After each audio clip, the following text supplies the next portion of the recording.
July is when I died. I finally ran out of steam.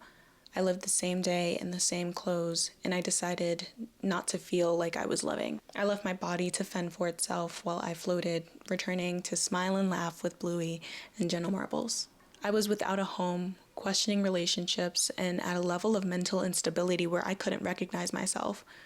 So I left. I didn't feel secure or stable, so I decided not to feel. I didn't want to live like this, so I chose not to. My therapist recommended that I set an alarm hourly to check in with myself and my surroundings, and I cried hysterically.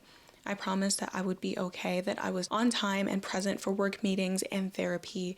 I'm aware of the time when it matters to other people, but I couldn't bear the thought of being reminded that I exist when in my own company. I've never seen my therapist so scared. Their job was to help me how I wanted to be helped, and I begged them to let me float into depression. July 22nd was the day I realized it was no longer June. I knew June was over, but I couldn't feel it. I lived the same day for 15 days, and for 7 additional days, I didn't live at all.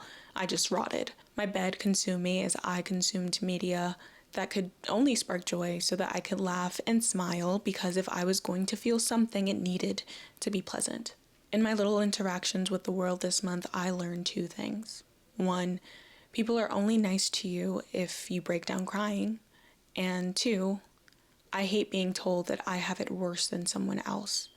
With everything I've been going through, I repeatedly encountered so many rude people who wanted nothing more than for my existence to stop inconveniencing them. With every rude person I encountered, I started to cry, because my existence was a burden to me too. My tears agreed with them, and when they realized my sadness, they instantly became nicer, as if to apologize for realizing that the lesson they wanted to teach me was obviously one that I had learned on my own. I was grateful for their kindness, but was disgusted that I needed to show sadness for them to treat me with kindness.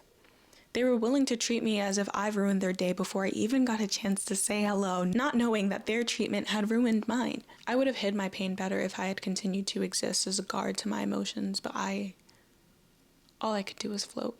But I hope my tears flowing those days taught them that not everyone's cracks show, and they should simply be nicer when working with people. Everyone is always going through something, and in a time where I felt so bad for myself that I disassociated, hearing my friends complain about their struggles was refreshing, because I wasn't struggling alone.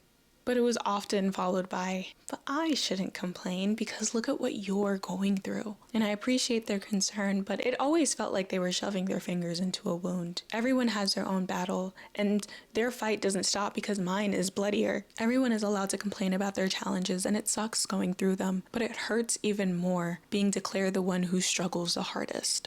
I want most of my lessons to be ones where I grow and even share with positivity, but the only positive side to this month was I got to pause life. Unfortunately, life kept going, and it always will, with or without you. People shouldn't have to show that they're going through something to be treated with kindness.